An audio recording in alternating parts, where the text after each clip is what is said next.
Well, hello and good afternoon. Welcome to the Peacock Gym in Canning Town. You are joining us for the open workouts ahead of High Voltage, our Sky Sports Fight Night, live from the Copper Box this coming Saturday. On your screens at the moment is Louis Edmondson, the Saint. He takes on Dan Azeez for the British and Commonwealth Light Heavyweight titles. And I'm going to step into shot now because alongside me is our very own Saint, Johnny Nelson. Great to see you. Yeah, I've been working on that for at least the last 30 seconds. Good to see you. This is a lot of intrigue on this card, isn't there? We'll talk about Azeez and Edmonson once they get going, but big test for Adam Azim, our top of the bill. Adam Azim against Ohara Davies. I said earlier, I didn't think we'd get to this point after we were here last time when they had the press conference and Ohara Davies was complaining about everybody and anybody. I thought, he's not going to rock up. And then I saw him yesterday. He looks in good condition. He talks a good fight. I thought, if the Ohara Davies turns up, there may be a banana skin here because he knows Adam. He knows what he can do. He knows what he's about. He knows what not to do. He knows what he can get away with. He's got a good knockout ratio on him. Adam can't afford to be walking back in straight lines after when he gets tired. So he knows his strengths and his weaknesses. So again, I think he also needed something to rile him up. And I don't think him and Adam are not mates, and he doesn't like him. So that's why he's picking on the press and the promoter and the trainers, because he needed some fire in his belly. Oh, we found it. Oh, we found it all right. And so again, I think it's going to be a cold and calculated performance by Ohara Davies because it looks like he's worked for this. Perfect. Yeah, I mean, I don't want to panic anybody at all, but Ohara Davies and his team said to me yesterday, we're not coming today. And then I've looked around today, he isn't here yet.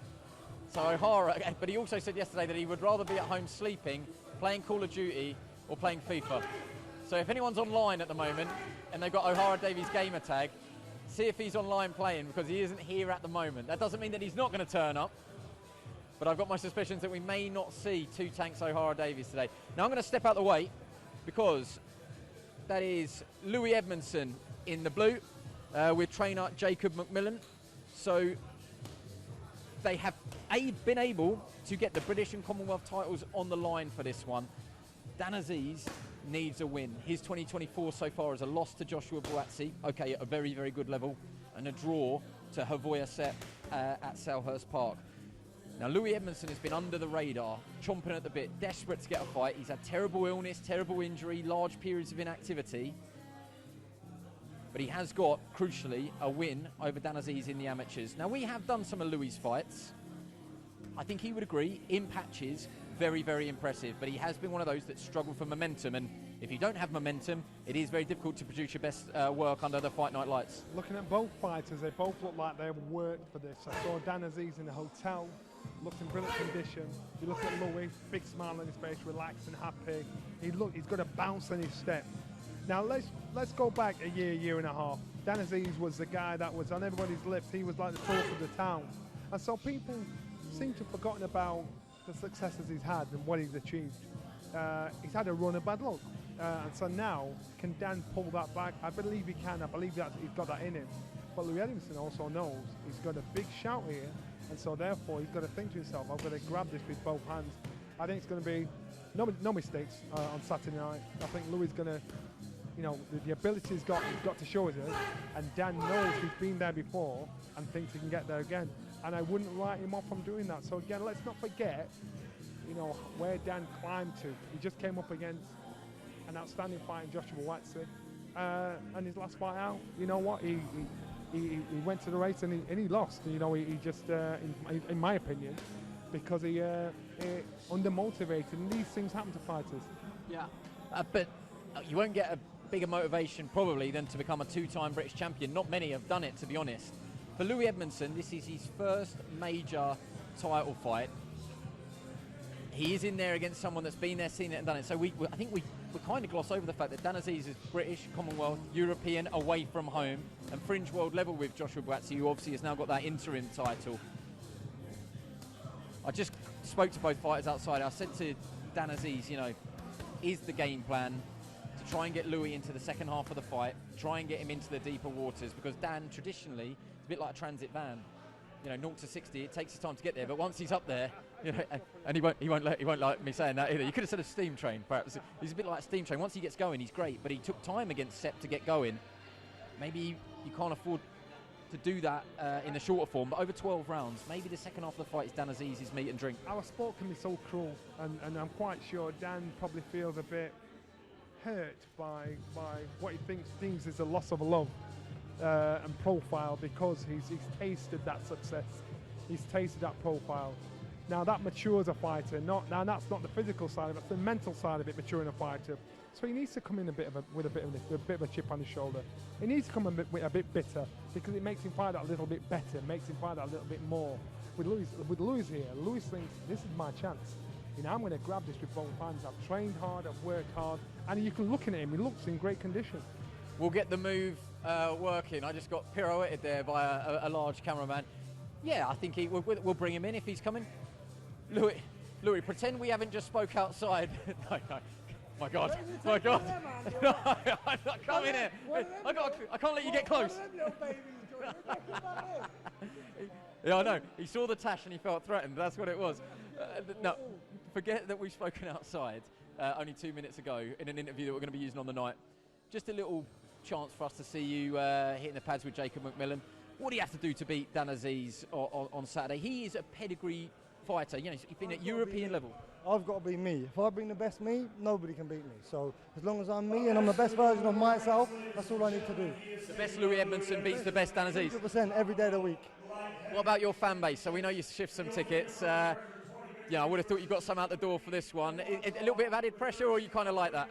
Listen, at the end of the day, it's me and Dan in the ring. Nobody else in the ring. Everybody outside is what it is. It's irrelevant. When we step through them ropes, it's me and Dan only. So whatever he brings, whatever I bring, that's all that matters. All the people outside of the ring doesn't make no difference. He's just in the ring there. When you think about his best wins, the sort of the Jose Burtons, the Shakan Pitters, the Rocky Fieldings, he took his time in those fights. You know, got going, and it was the second half of the fights when he really did his work. Do you think that, you know, you could see a situation where he's trying to get you into the second half of the fight? 100%. That's the only thing he can do. The only thing he can do is look to get me late. We know he's going to press the fight. We know he's going to try and make me work hard early on, and we know he's going to try and push on late on. We know that. How tall are you? Because you know, you're towering over me. You're big at the weight, height and reach. If you can make that work for you, how important is that? It's very important. All aspects of boxing, inside work, outside work, it's all important. And whoever gets it right in the night will be a winner, and I'm sure that'll be me. Let me bring in Johnny Nelson quickly. Ahead of first shot at major honours, what would you say to Louis Edmondson, just to pass a little bit of advice? You know, the first time you're doing it, major titles on the line here. What would you say to him, that bit of advice you wish someone had given you? Seize the moment, you know, believe in your ability, look at all the ups and downs you've had in your career up to this point, and that's what you've got to learn from. There's no doubting. And if you have that belief, because if you doubt for a second, and I thought about the next time this opportunity comes around, you think, I didn't leave it all in the ring. So you do everything, learn off all the mistakes, all the good and all the bad, and that should be enough. Very good advice. Nice one. Thank you, Johnny. Nice one. Andy, thank you. No, pleasure's all ours. Cheers. Although next time you come shaping up to me, I'm not sure I'm going to be like, I couldn't get away. Like I kept hitting the side of the ring there. I'm going to spin back around because Dan Aziz is in the ring. We don't give Dan Aziz enough love. So Super Dan, 35, 20 wins, 13 inside the distance, 1 defeats Joshua Buatsi and 1 draw last time out to Havoya Sepp. But proven quality. It isn't easy to win a British title. It's not easy to win British, Commonwealth and European. And it's certainly not easy to be in the opportunity to win it twice. He has been a terrific servant, winning every belt up from Southern Area, English, all the way through. And remember, they don't give that away. This guy, I keep saying, 18 months ago, this guy was on the tip of everybody's tongue. Everybody's talking about it, and they've forgotten. Every fighter has a bad run. Every fighter has a dip in performances. Every fighter has that. And it's how they come back from that. So again, let's not underestimate or overlook what he has achieved. And it's not being given to him because he's done it in other people's backyard. So there's something about Dan that you can't write off. So again, now he's got the opportunity to do this again. He'll have an inner confidence and inner self-belief to say, you know what, and the chip on his shoulder, because you lot have forgotten me. You lot aren't talking about me as much. You lot aren't giving me the love that I thought I had before. The respect and love's still there. Now it's down to him to say, I want this for me and my team. And going in there and getting that job done, I expect him to leave it all inside the ring. May I ask a question? And can I start this by saying it comes from a complete period of a position of respect. But at 35, you know, it's still a young man's game. So Louis Edmondson is 28. At some point, you hit your peak and you're coming down the other side. The question will be, is Dan Azeez on the downward slope with the Havoya set draw and the Joshua Buatsi loss? I think it's a worthwhile question to ask. You can disagree. Without a doubt. So if you're living the life, that's not an issue. Look at the weekend. Better be 39 years old. Look at the performance he put in against two of the best fighters in the world. If you live the life. If you don't live the life, then you suffer the consequences. So it's a yes and no in both. Dan lives the life. Look at the condition of him. I've seen him in between fights. That's what he eats. He's an intelligent young man. He understands that. And the one thing you can't buy, borrow, or pretend to have is experience. That's what he's got. That's what he's got above his opponent. What were you like with the mentality of boxing 12 rounds? Because the draw against Sepp was over 8 rounds, and he really gave away the first half of the fight, and then he was chasing it. I wonder if he actually prefers the longer 12-round distance where you can gauge it. Without a doubt, because if you're used to 12 rounds, you think you've been given a favour, having an 8-rounder fight. That is a nightmare. The last thing you want is to be given because what you're doing, your body clock is now tuned into working, stepping up when you want to step it up, putting your foot down when you need to put it down. I suppose it's like asking a marathon runner to do a I don't know, a 5,000 metre run. You know, it just doesn't work no matter how hard you try because you've got to pace it out. So this is where mistakes can happen. Many fighters have been in that position. They've lost fights. Can you imagine putting Floyd Mayweather in with an amateur?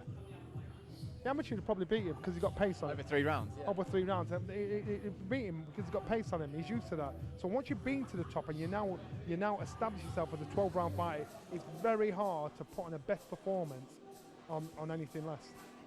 Well, now's not the time, but I saw a little podcast going out with you and Dominic Ingle that referenced Ben Whittaker sparring shorter distances against Liam Williams, who retired yesterday. And I should just say, congratulations on a terrific career, Liam Williams. Always a pleasure to work with. I know we didn't do many fights in his career, but we did do some big high-profile ones. Wish him nothing but the...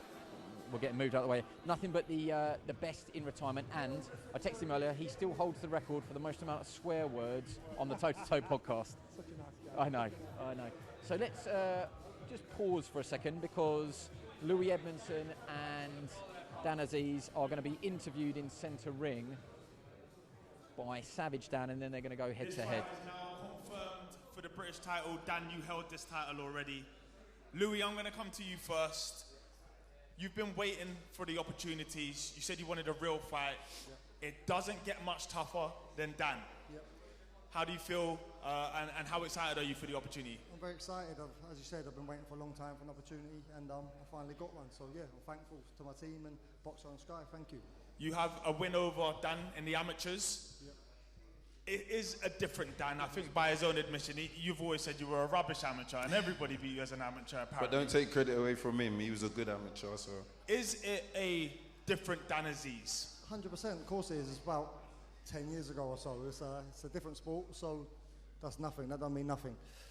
Dan has a bit of a seek and destroy style. He'll grind you down. Yep. You have to be very fit, very tough to deal with him. How do you beat him on Saturday night? I'll just be the best version of myself. That's all we can do. Dan, how important is this fight for your career, where it's at right now? It's very important. I think every fight, I always approach it like it's the most important fight, and this is going to be no different. I just know Louis a bit better. We go back a long time, and yeah, I'm looking forward to Saturday. As far as styles, Louis has a few different things he can do. What do you have to do on Saturday night? Again, I just have to be myself. Be confident in myself, believe in myself, and I believe the best Dan Azeez that shows up beats Louis Edmondson. Louis, do you feel like the best Louis that turns up beats Dan? Yeah. As a duo, you guys are very respectful. You know each other a long time. Do you have any words that you want to say to each other? Nah. No. Perfect. Dan? No. None at all. Give me a prediction. Saturday night, what prediction, do you see? Two-time victorious Dan Azeez, and a better version than last time. Louis, give me a prediction. Saturday Louis night, what Edmondson happens? Do you have a way you see the fight going? Louis Edmondson win. Just a Louis Edmondson win. All the best, fellas. Thank you. Cheers. Well, actually, a load of respect there between both fighters, Dan Azeez and Louis Edmondson. And I'm not surprised, actually, because they're all smiles here. Watch this go terribly wrong, and I'll look like a right idiot. But Dan Azeez, Louis Edmondson, confirmed now for the British and Commonwealth light heavyweight titles. They know each other pretty well. I don't think there's any real animosity or spite. It's full of respect. They're working very, very hard to keep straight faces here, I think, actually, which doesn't translate to the fact that it's not going to be a great fight. I think we can appreciate that these are two, I'm not going to say friends, but they sparred a lot. They fought as amateurs, and universally, if you can find anyone that dislikes Dan Azeez, then you're a liar. I think he's well respected in the business. And you've got to remember what's on the line. And what's on the line makes so much of a difference to fighters' appetites, to how they fight, and friendship is out the window. Friendship doesn't exist because British and Commonwealth, you know, you're my mate, but I prefer it rather than you get it. Just wondering who's coming in next, because I was hoping that we would get Dan Azeez. I'm sure he will make his way over. Sorry, it's not great TV, this, is it? Me just staring off camera. Let's just fill the gap with going back to the top of the bill. Does it surprise you that Ohara isn't here today? He's done his talking and he's done his bit, hasn't he? I mean, the presser was last night, so he's not going to come and hit pads. He was moaning about the timing last night. He's not going to do it again. He thinks, I've done my bit. I don't want to sell it because it's all about Adam, so forget you. And it wouldn't surprise me at all. And for him to try and rattle or get under the skin of everybody and anybody, then he's done his job. I actually think he hugely respects Adam Azim, and actually, if he didn't, he probably would set about him, but he absolutely wouldn't, and he wouldn't let me or Big Mo try and put words in his mouth. Or I think it was more like I was trying to get a prediction out of him, and he just doesn't want to say it, doesn't want to do it. It's the op surprise. He wants the op surprise because you don't know what to expect, which Ohara Davies is going to turn up. You know he can cause trouble in an empty room. You know that he hasn't got a problem with Adam, but you also know he needs some fire in his belly. Maybe he doesn't want to be around him because he likes him. Yeah, that's a very good point. He likes him, so he thinks, I just don't want to be there. Just let the bell go. Let's get on with the fight. Well, it was the McGuigans that ended up in the crosshairs at the press conference, and then it was Ben Shalom, and then it was me because I represented the media. You didn't phone him. No, I didn't phone him. I know. I'm going to spin you around because we are going to get our first sighting of Ralph Vilcans, I believe. He owns a near perfect professional record of 17 wins versus just 1 defeat, with 7 of those wins coming by way of knockout. Fighting out of Riga, Latvia, please welcome the former IBA Intercontinental Super Middleweight Champion and the former WBC Intercontinental Light Heavyweight Champion, Ralph the Train Vilcans. Okay, well, you heard Big Mo there. This is Ralph Vilcans. The IBA Intercontinental belt doesn't get a lot of love nowadays, so good to hear that get a shout out. But this is Ralph's, 30 years old, known as the Train. Only one career defeat to Jakob Bank. So he was 9-0 at the time. He's now 14-0. That was over in Denmark. So it's good pedigree. 17 wins against 1 defeat, as I mentioned. 7 of those wins coming inside of the distance. He is from Riga in Latvia. Southpaw. Not an easy mover, but it looks like he's switch hitting actually. Southpaw and orthodox, comfortable, confident. Trying to kick there as well, so I hope they've got the right guy. Team have got a smile on their face as well. So again, if he's a natural switch hitter, could cause problems for Anthony Yarde. Anthony Yarde just needs to make sure he breaks that down and make sure whatever he does doesn't make any difference. When Anthony Yarde came into Sky this week, we made the point, I think respectfully, but he doesn't need too many more of these sorts of fights, Anthony Yarde. He's boxed for a world title twice. I don't think anybody will mind us saying that this does represent a chance for him to shed some rust and get into the big mix next. The problem with these sort of rush-hitting fights is, how many times have we seen them go completely wrong? Well, we just saw somebody get in the ring, as in Dan Azeez get in the ring, and he was in one of those fights where you're underwhelmed and undermotivated because you're in against somebody thinking, nah, I'm used to things, you know, there's a value to these fights, and so that's when you perform under par. He was in the studio with us on Saturday night when Bivol and Batavia boxed each other. High spirits, happy, comfortable, confident, taking everything in his stride. But these kind of fights you cannot overlook them, because if you've got someone that's got stickability and he's not going to fold when you put them under pressure, that's when you think, oh no, I've not got a plan P for this guy. There are some decent names on the record. So he beat Steven Leonetti Dreadeye. Now, if you remember Dreadeye, he was the one that Ben Whittaker absolutely knocked out cold with the three-piece combo, he called it, didn't he, down in Bournemouth, which was a good win. So they actually equalled each other in terms of the distance that they took Dreadeye. So both knocked him out inside 4 rounds. Vilcans has also got a win over Shefat Isufi. So people will remember that name because he challenged Billy Joe Saunders in 2019 for the world title. Vilcans knocked him out as well. So there is pedigree there. Yes, he's a late replacement. Yes, we had to probably all go searching for his name on BoxRec to get his record and find him. But in terms of relatively late additions, it's not the worst. I mean, he is still boxing southpaw, like you first said. So, you know, I don't want to put words in Yarde's mouth, but I'm sure he would have rather have boxed an orthodox fighter if he's preparing for Beterbiev, Bivol or Buatsi, but needs must. And Yarde's trainer, Tony Ajayi, stood there watching him. That's probably the first time he's got a real look at him, a real assessment of him. So again, and Yarde will be, you know, he said, you do the work, you do the homework, let me just get on with the fighting. So again, you know, we'll have to wait and see how this first round goes to see how if we can unfold this fight. But these are the kind of fights that you have a banana skin on, because you don't respect the guy in front of you because you're used to bigger and better things. The only time Anthony Yarde has really come unstuck outside of world class was against Lyndon Arthur. Now, I'm not saying that Lyndon Arthur isn't world class, but that was a fight at the time between two domestic prospects on fringe world level. Obviously, the other two defeats for Yarde were in genuine world class against Kovalev and Beterbiev. And that night, he just couldn't get going. I wonder if Vilcans will look at perhaps the Lyndon Arthur defeat and think, you know, if I can just knock Yarde out of any sort of rhythm, stop him settling, that may well be the way to go against Yarde. But that's easier said than done, because Anthony Yarde is a heavy hitter. He's strong, he keeps coming forward in your face, putting you under pressure. Yarde, that's what he's good at. He's got character. That's another thing he's good at. So again, that's what makes him a handful, a dangerous handful like that.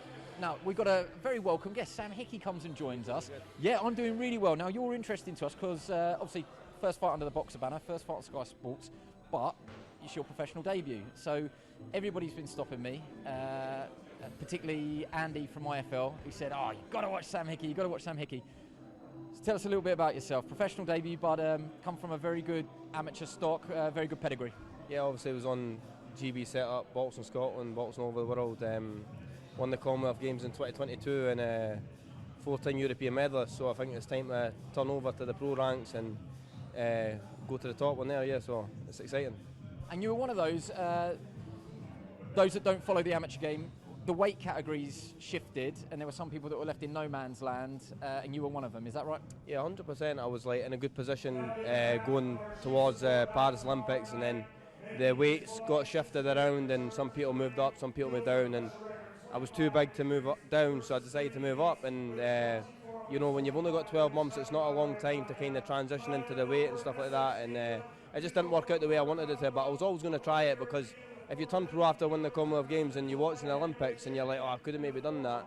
You know, I left no regrets in the amateurs, and it just kind of makes you a better fighter, to be honest, going through that the bit of trouble at the weight above, and you know, it makes you a better fighter 100%.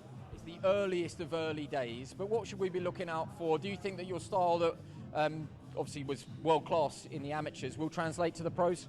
Yeah, definitely, because, well, I feel like I can do a bit of everything. I've had to box when I needed to box, and sometimes you need to fight when you need to fight. So yeah, definitely got a bit of everything in my style, and can box fighter, you know, so I'm definitely going to kind of transition well. I just need to pace myself, and you know, it's a sprint and a marathon difference, so it's just need to get used to that over the next, obviously, year or two, and then step up in the level and hopefully go into big things, big shows in Scotland. Well, yeah, so I've got, my question's twofold. So this is the clip that we clip up and we show it in 10 years' time when we say, what do you want to achieve in this sport? And you've already got your world titles at home. but aim high, big goals. What do you actually want to achieve? What is your ceiling, do you think? Yeah, obviously every boxer should want to achieve world titles, you know, and I've come through the same pathway as your Josh Taylors, you know, Alex Arthurs, you know, stuff like that, Scott Harrison's. I went through the amateurs and, you know, won Commonwealth Games, European medals, and I want to turn pro and do the same at pro level, you know, Commonwealth, British, European, world, whatever comes to me. But obviously the world titles are a ceiling, that's what I want to do. And also, while doing that, is I want to headline big shows in Scotland.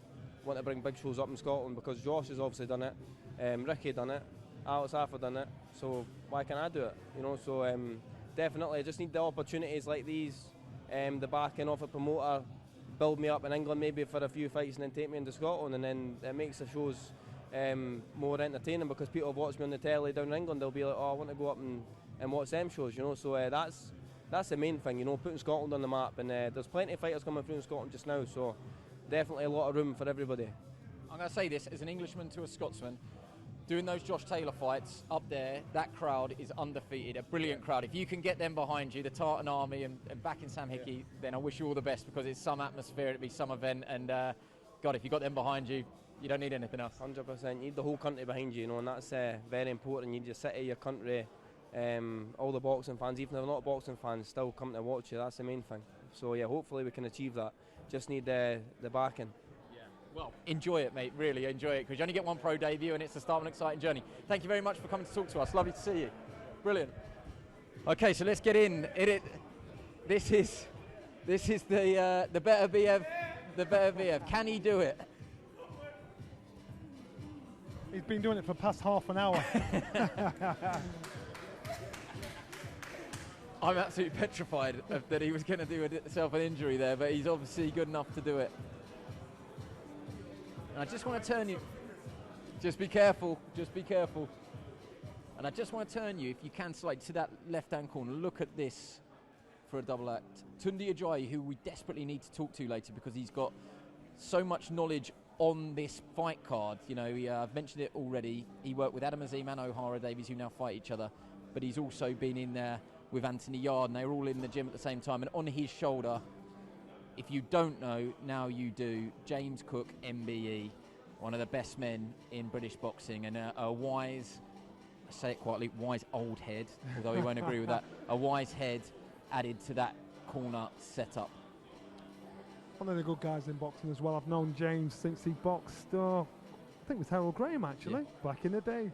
And we were friends ever since. We've been friends ever since. So such a nice guy, well experienced in our sport. And there are not many coaches that you can put that kind of true pedigree behind. They know the fight inside out. They understand boxers. They understand boxing.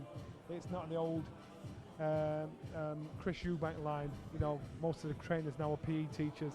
This guy knows the boxing. So Anthony Yarde, 25 wins, 24 of those inside the distance. He's lost 3 times, but all in good class. So Lyndon Arthur we already touched on, but Sergei Kovalev over in Russia, and Artur Beterbiev arguably gave Beterbiev his toughest test. He's 33 now, made his debut all the way back in 2015, but he has got genuine star quality. I think you would agree with that, having spent the night with him the other night in the studio for Beterbiev Bivol. In and star out the quality. In and out of the ring, this guy's got that character about him, that character that grabs your attention. Such a youthful, bubbly character, but he can fight, and he enjoys fighting. He enjoys this kind of stuff. He'll bring a little something different. So I think it's a good mix. You look at that team that he's with, they actually all complement each other very, very, very well. And, you know, a lot has been made of Fabio Wardley's background and people that didn't have extensive amateur careers.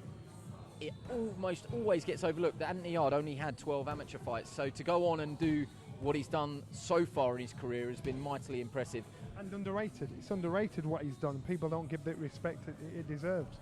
He has got dynamite fists as well. And what do casual fans like more than anything? They do like knockouts. And with Yarde, you often get them. Yeah. Good knockout makes always catches the attention. But you know, if you fight that says you're going to do it as well, and then you back it up, that actually that gets them going. Continually linked to a fight with Joshua Buatsi, you feel more now than ever it could happen. I'm not saying it will happen. I'm saying more now than ever you feel that both are on the same page. They tell me that they've spoke. The fighters want it. It is just the business, which is probably the most important thing, but it is just the business that's separating them. That's what I said, Andy. It's the politics of our game. That's the only reason why this fight won't happen. I think Joshua Buatsi hopefully will be working with us on Saturday night, watching the fight in the studio. So then it's just down to the powers to be, you know, the management, the promotion, whatever it is, their job to get that job done. Because this will be a good fight. I haven't actually asked you yet. What did you make of Saturday? Who did you have winning? Were you Beterbiev or were you Bivol? I was Beterbiev by a round. By a round. I'd have said maybe a draw. I didn't complain about the fight itself. I thought Beterbiev started at the pace he finished at. But Bivol started at the pace and dropped down. I think if they fight each other again, Bivol will win him because he now understands how to measure the pace that he drops in the fight. That's if it does happen again, but it was a good fight, and I think Beterbiev understood the first half of the fight. He's probably picking his work the last 30 seconds of the round to try and impress the judges. Then the second half of the fight, he was picking up his best work the last minute of the round to impress the judges. So it's the trichology of our sport as well. One of the reasons I ask you that is because do you think that they will rematch straight away? Do you think it will be an immediate rematch? And if they do you think that all the governing bodies can keep the belts together and it'll be another undisputed fight, or will it be a bit like Fury Usyk that you could see the belts fragment? Because if they do, the likes of Buatsi and Yarde are so well placed that you'd think that a world title fight could be in the next 12 months. I think it would be such a shame if they didn't fight each other next, because there's no reason why not. Both fighters are at the top. They don't need no warm-up again or another soft touch. They need to get in there and, you know, let's do it one more time and get done. It'd be such a shame if that did happen. I think Turkey wants to do it again out there. He suggested doing it again out there. Why not? And again, you know, because if it doesn't happen now, there's less chance of it happening again in the future. May I also ask you about the frame of Anthony Yarde? The last time he came in to Sky Sports, which I think was before Buatsi Azeez, he was very open to a fight with Chris Billum-Smith at cruiserweight. You look at that frame, particularly the upper body, but also it's got big legs. From a cruiserweight, looking at a light heavyweight there, do you think he could come up to cruiserweight and put the right sort of weight and muscle on? Well, from what he ate in the studio when we were watching I the heard Bivol about fight this. last week, He he had about 4 meals. I said, are you sure you're fighting next week? This kid can eat for fun. And if I'm not throwing you under any bus here, but from a man that I've seen demolish the canteen at Sky on numerous occasions, when you know all of the servers by first name terms, Johnny Nelson, I think you've got some going there. But yeah, I heard he didn't stop eating. This boy can scoff. He can scoff, and I said, "Are you sure you're on?" And he just threw me, baffled me. But then it was nice because him and Chris were there, and I looked at the size of them, and Chris next to each other. They're huge. Chris is huge. Look at the size of him, but you know what? Size isn't everything. If you've got the boxing ability, if you've got the ability to put the pressure on, fast pressure, then and he believes he can do it, that would be an intriguing fight. I'd love to see it. I would love to see it, but it's a tall order. But when you're looking at talent, natural talent, flowing talent, you'd probably say this man here has probably got more of it. But would it be enough against a bigger champion in Chris Billum-Smith? I don't know. You feel like whatever negotiating table he sits at, Anthony Yarde has got plenty of options.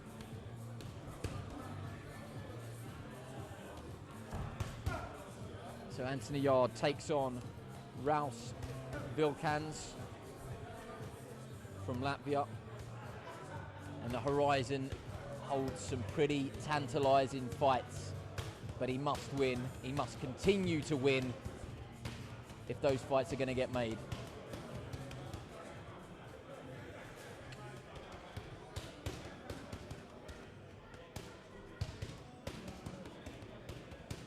He's loose enough, he's confident enough, he's got that arrogance enough to say, this is what I can do.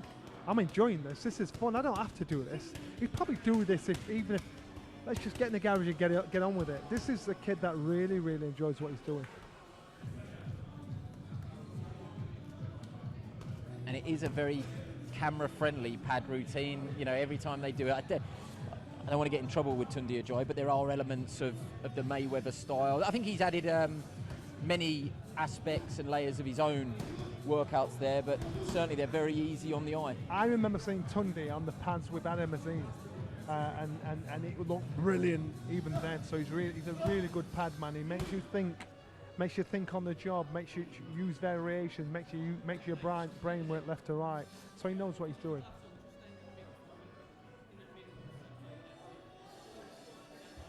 I've just seen Adam walk in actually.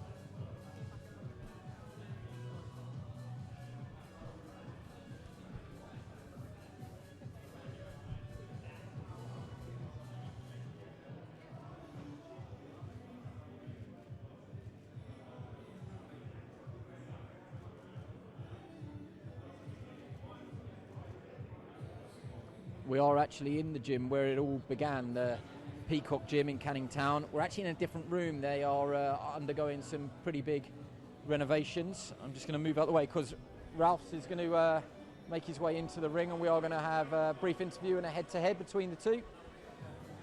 It was in the building actually over the road where all three of them started working together. Adam Azim, Ohara Davies and Anthony Yarde, all under Tunde Ajayi. And we interviewed them all together on Sky Sports News yesterday, and it is a really nice circle. You know, boxing's often cyclical, isn't it? And we've ended up all these years later. The three very presentable young men all headlining this card. It's good to see. I suppose it's like being a football player. At one time you could be playing on the team with somebody that's going to be playing on the opposite team, and you've got to look at them like the enemy. You've got to look at them like you really want to put it on them. So boxing's one of those things. You've got to take friendship out the window. You just want to hit them to hurt them. Anthony, welcome back. First of all, What up, though? It's coming. I'm going to come to you in a second. I'm going to start with Ralphs. Ralphs, you have a tough person to beat here. As tough as they come. As tough as they come. He is one of the UK's best talents. How do you beat him on Saturday night? Well, that's kind of a funny question, because I'm not sure I'm going to answer it because he's standing right here. So I'm just going to say I'm just going to do what I can, what he'll allow me to do, and I'll just want to show myself to the English public. Anthony, Ralphs has only got one loss in his 18 fights. Yes. He is a tough opponent and a potential banana skin. What do you have to do to make sure that you don't slip on that? He thinks he's smart. He's trying to keep his cards close to his chest, but people like him are dangerous.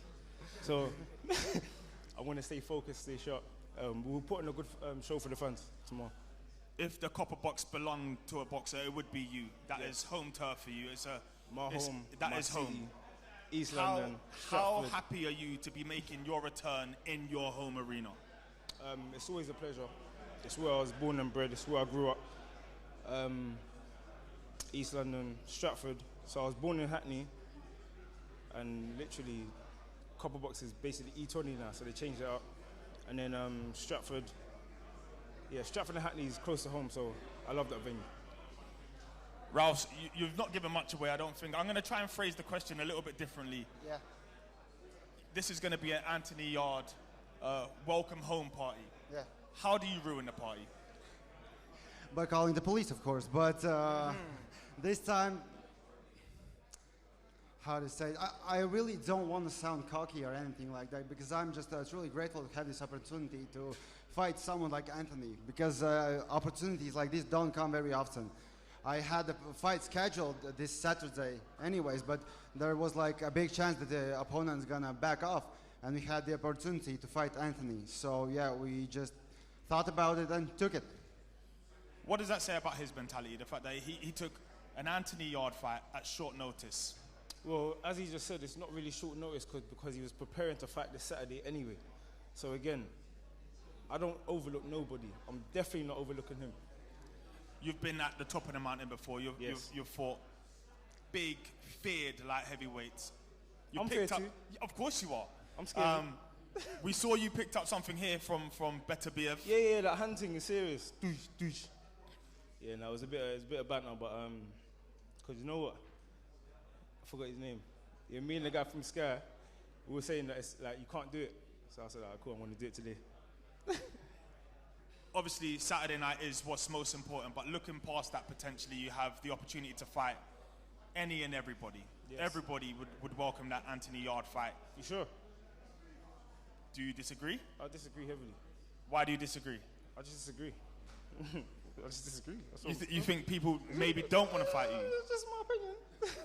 Just my opinion. Are we going to name names? Or? No, I'm not going to name names. I'm focused on this man on Saturday. Saturday night, what do you want to do? What do you have to do? Is it just about winning, or is it also about winning well? It's just being Anthony Yarde, being the best version of myself. Again, each fight, I'm getting better.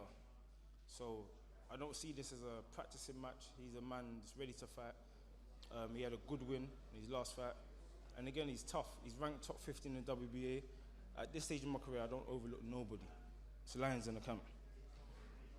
What happens? Lions in the camp. What happens? Saturday night, what kind of fight do you envision? A very explosive Anthony Yarde. That's much scarier in real life. I think it's going to be scary on Saturday night.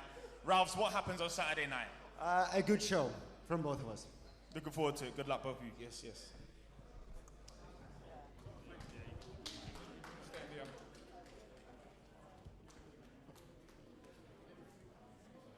Well, I can only apologise for lions in the camp because my heart just blew out my chest.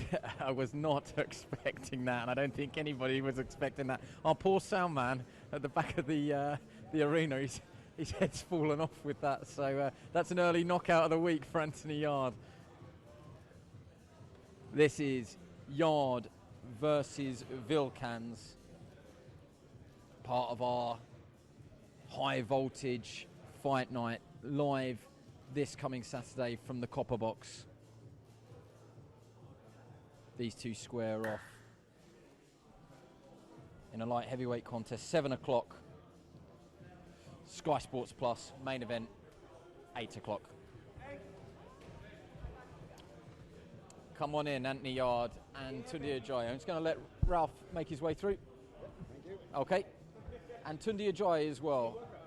We saw it. We were very impressed. Whether or not Johnny Nelson can do that, I don't know. I 100% can't. He was panicking you were going to break your wrist. Yeah, we were panicking. We were panicking. Also, that was the loudest, most unexpected lions in the camp that absolutely woke everybody up here. I'm going to come to you first. Everything sounds great, doesn't it? All these fights on the horizon, but I put it to you yesterday, everything goes up in smoke if you don't get this done on Saturday night. That probably is the sort of jeopardy and motivation you need, surely, that you can't slip up now. I keep ignoring these things that people are saying about banana skin, and if I don't win, that's not even on my conscious mind. That's nothing to do with my reality. My reality is going out there and being the best version of myself, winning in spectacular fashion. Tunde Ajayi, I've got so much that I want to ask you. I'll quickly start with Anthony Yarde. You believe still you have the best light heavyweight in the world here, I'm sure. Tell us why he is so good. Because he gave the undisputed champion the hardest fight of his career. Not on the back foot, on the front foot. And this is coming from someone who only had 12 amateur fights. And as you can see, from the Kovalev fight to the Beterbiev fight, we're seeing an improving fighter. And that's what I've always said. It's just a matter of time. And, these other guys, 300 amateur fights, Johnny knows, it means something. So for someone to compete at the highest level after only 12 amateur fights, it's just a matter of time. Anthony Yarde is a superstar. I've said it from the very beginning. And I just can't wait for this time around. May I be a little bit mischievous? Do you think in the back part of this year or 2025 we will finally get the fight that every British boxing fan wants? Yarde, Buatsi, Buatsi, Yarde, whichever way you want to do it. Don't want to upset anyone. Do you think, if I put it to you now, will we get it? Will we see it? The answer to that question is, come on. We know Anthony Yarde. Anthony Yarde, he just wants to fight everybody and anyone. Anyone against Anthony Yarde is a pay-per-view fight. If the British public want it, it's there. But you got to remember, there's also better be a rematch. There's also, let's drag Kovalev if he wants to come back. We would love to. Or Bivol, if Bivol beats Beterbiev if they rematch. We'll go to cruiserweight. We'll fight Chris Billum-Smith. We'll fight Jai Oputaya. Anthony Yarde will fight anyone on the planet. I've said it from the very start, and just looking at his record and his career in embryonic stages, going over to Russia, Chelyabinsk, and taking on a 2-3-time Ring Magazine pound-for-pound fighter in Kovalev. Let's get it on. Let's get it. Ant's ready. Ant's ready. Is there anything, what's stopping the fight with Anthony and Joshua Buatsi? Nothing. I mean, there's certain things we don't want to go into because we like to keep our silence. But I can say, as his manager, Anthony Yarde is ready to fight anyone. There's no ifs or buts. You're hearing it from me, the manager and trainer, someone who's helped Anthony fulfill his dreams from the very beginning. There is nothing stopping Anthony Yarde from fighting any fighter on the planet Earth on our side, on his side. So, it's ready. We're ready. I've already done with this shit with you yesterday, but why should people that are watching this, we get a lot of casual sports fans going to be tuning in tomorrow night, got a great slot on Sky Sports. If they don't know about you, why should they watch you fight tomorrow? Because Arsenal's on just before me. Keep your TV on. I'm an Arsenal fan, Arsenal supporter from day dot. Blame my mum. And I'm the most exciting light heavyweight in the world. You're actually free to go because you've probably got a few more interviews. Do you mind staying with us just for a couple of minutes? Because I'm going to spin round and we're going to show Adam Azim. But I want to give you your moment here. What a real proud moment for you on Saturday night. I'm sure it's going to be mixed emotions as well. But Adam Azim against Ohara Davies with Anthony Yarde chief support, all three of them coming through your school of teaching in this very building in the Peacock Gym. They sat there yesterday at the press conference and I thought, what a great representation. I know Ohara can say a couple of things that gets us all running for cover in the press, but what a great example of three young men that you brought through the ranks at different stages. Johnny Nelson is right here by me, and he's seen a man devote his life and time to helping young children in Brendan Ingle. I've always felt I've done the same. Money was never, ever, and still not my motivation. I've got a saying, givers gain. Givers gain. And I've always felt like this. And to see these three young men who I used to be shouting at from day one, you know, me and Ant and Ohara, not Adam, because Adam has always been, his dad is always coming and he was the younger one. But what we've come through, you know, going to gyms, no shower gel. Teeth and man shower gel, Johnny. This is that. I'm just telling you the rules. Teeth and man shower gel, putting it in our bag and going home. You know, and to see these guys now, millionaires, pulling up to the gym in hot cars. I'm still waiting for my hot car, but as I say, it's just an honor and a pleasure. And yes, you're right, there will be a bit of mixed feelings, but at the same time, there's going to be so much pride and joy and knowing that I've helped shape these young men's lives. And not only them representing the wider community where they come from, but actually showing that if you dedicate yourself to a cause wholeheartedly, you can make it, you can change your life and change your family's lives. Is it inappropriate, and you can say if it is it inappropriate for me to ask you how you think the main event goes, or do you want to stay out of that? It's not inappropriate because it's fighting, but I would be foolish to say who I want to win or who I think should win, because I love all of these guys, and for me, just seeing them all here live on the biggest platform in the world, Sky Sports. Everyone is on Sky Sports. I'll tell you, I feel like welling up. I'm not gonna lie, and everyone knows I don't mess about, you know. And it's gonna be a great fight. You know, you got the Ohara used to beat everyone up. I'm just being real. Ohara, I took him to America. He beat up Maurice Hooker, beat up Rolando, whatever you call him. Rolly Romeo, beat him up, stopped Maurice Hooker in sparring. O'Hara's a very dangerous individual. Adam is such a precocious talent. At the age of 8 years old, he was able to store compartmentalize combinations which adults couldn't do. So he's just a tremendous talent. And so you've got I'm not going to say old fox against the young lion. They're all lions, they're both lions, but what a treat for Sky Sports. And to have all of these, I'm going to say again, to have all of these young men. Oh man, you see me already. It's Johnny, you know what it feels like to see Brendan working with the kids, and then seeing your kids and you know, people maybe having negative things to say about you, but still always believing in yourself, believing that, you know, you're true to yourself, and most importantly, true to these young men, you know, because they ultimately put their lives in your hands, and you just want the best for them. And so I pray to God that everybody comes out healthy. That is the main thing, not who wins, that they can all go back, get a nice payday, and as Ohara says, go KFC afterwards. You mentioned more than KFC, let me say. I'm going to let you go. Thank you very much. So if you go back, we can join this at halfway halfway stage. Apologies, we've missed the start of this, but this is Adam Azim talking to Savage Dan. Do well. He's got good fundamentals. He's got really long arms. He's got probably the longest arms in boxing, but I think my arms are probably as long as his. But I tell you that he you know, obviously he's very awkward as well. So he does have good counter punches, and you know, we'll see on the fight night how he will be. So when you replay this fight through your mind, what do you see happening? What is the outcome? How does the fight go? I'm not going to give a prediction. All I just want you to see on Saturday, and it will speak itself on Saturday. Good luck. Thank you. So, as we thought, there will be no Ohara Davies today. Are we all right to grab him? Yeah. Okay. They need him back in a minute. They need him. He's taking your microphone. He's taking your microphone. Sure. Listen. No. Look, it's Azeem v Davies. You do what you want around here. We're just passengers. Great to see you. Just a little shake up there. No Ohara today. Yeah.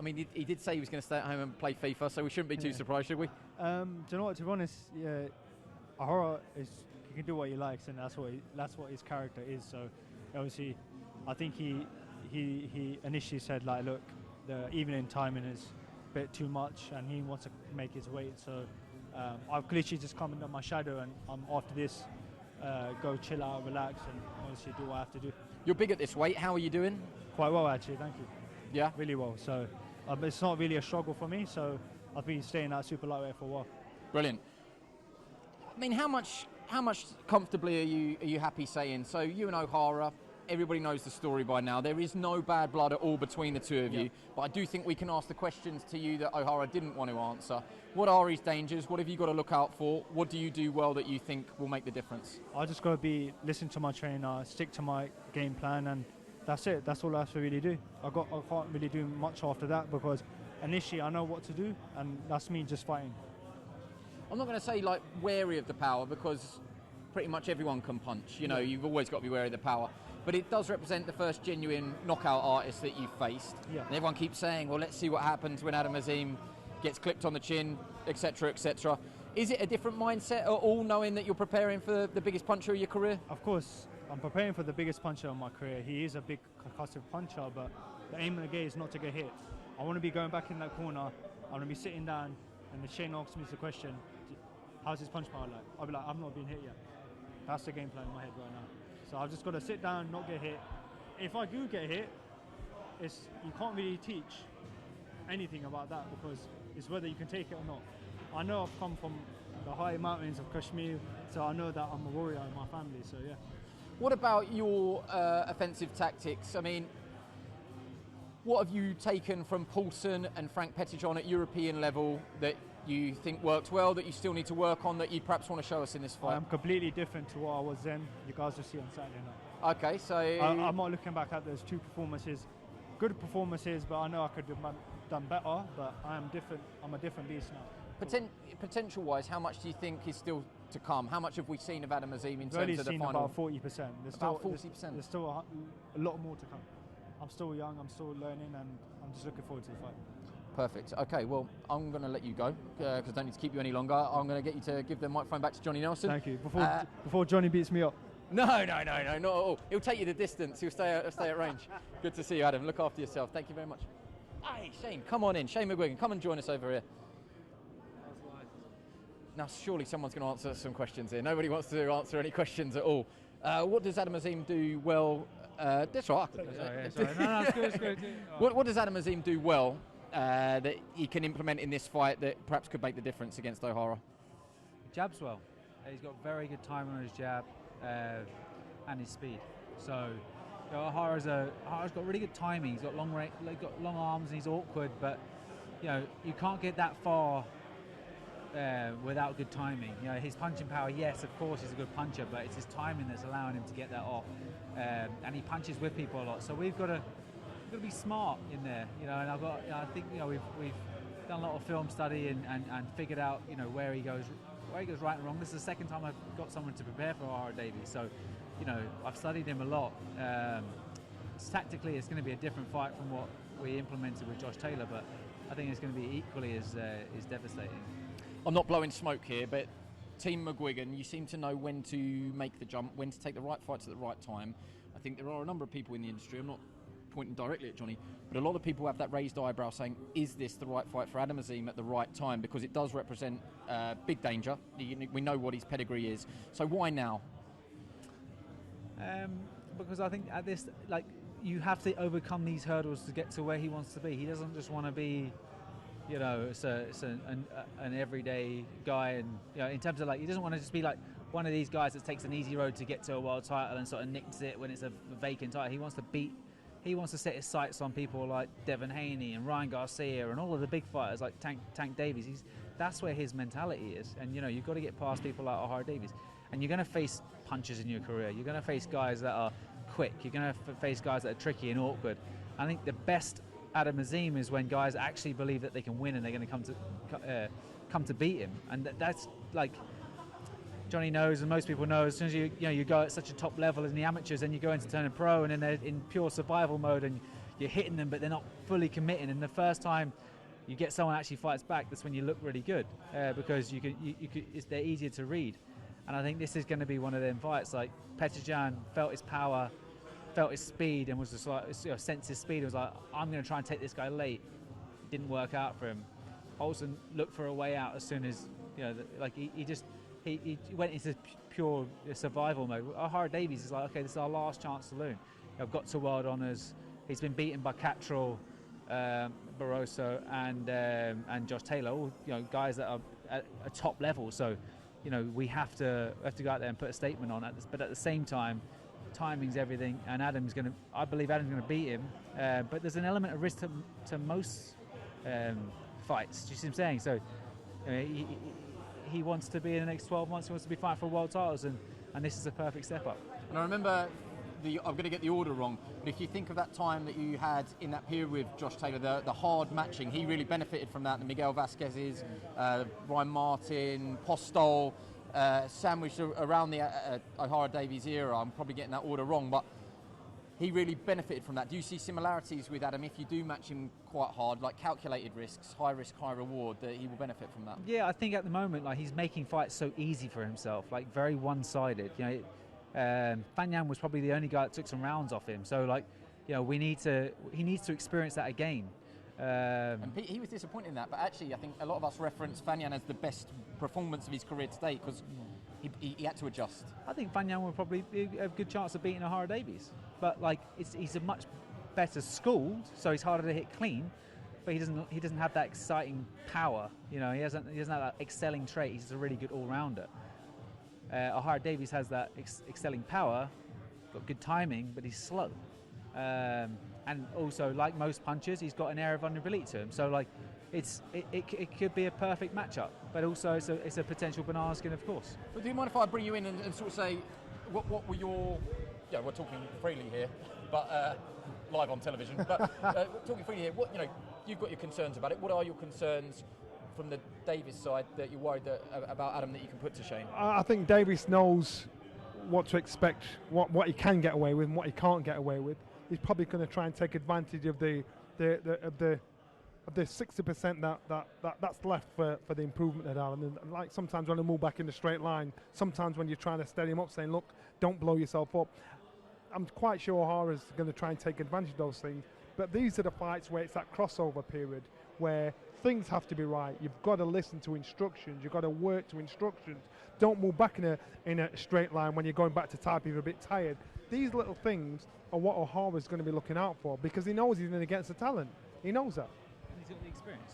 He's got the experience, so he will be able to capitalise on switch-offs and mistakes. And he's really good when you pull off, because he's kind of just gets that little extra extension on the shot, and if he misses with one, he fires another one. So like Johnny says, you've got to be really switched on when you're coming out. If you come out low, you take a side. But these are all things that he's been drilling in camp, and he's just got to be able to go out there and execute it. And I'm waiting for that excelling moment of Adam Azim's career, and I genuinely believe it's going to be Saturday night. Do you believe he's 40%, or would you say a bit more? I think give you the context.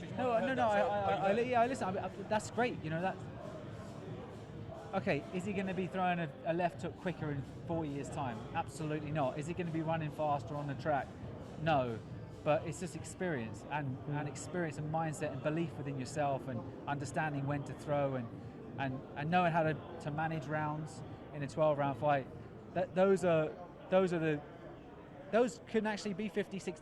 You know what I mean? Because most of the kids coming out of the Olympics, are you going to put somebody like that's an Olympic medalist straight into a world title fight? Absolutely not, because they need to learn those over years and have like graduate acid tests. And I think he's only just turned 22 years of age, so of course there's huge room for growth. But physically, he can do it all. I'm happy to let you go because I don't want to keep you too long. We can say, nice to see you. I'll see you tomorrow. We can probably start wrapping things up unless anybody's got anything else they want to throw at me. No. They say that's it. So thank you very much for joining us today, back at the Peacock Gym where it all started. And we think it will finish on Saturday night unless we have some sort of mad draw and we're back doing it again. But Adam Azim and Ohara Davies started their relationship in this very building, as youngsters. Now as pros, they square off at the Copper Box Live on Saturday. So come and join us on Sky Sports. It's a packed undercard as well. If you can't get enough, come and join us at the weigh-in tomorrow. Wherever you got this stream today, we'll be back tomorrow and we can watch everyone weigh in. Johnny Nelson, thank you very much for joining us. Pleasure's all mine. No, absolutely all mine. But we'll see you tomorrow. If not, we'll see you Saturday.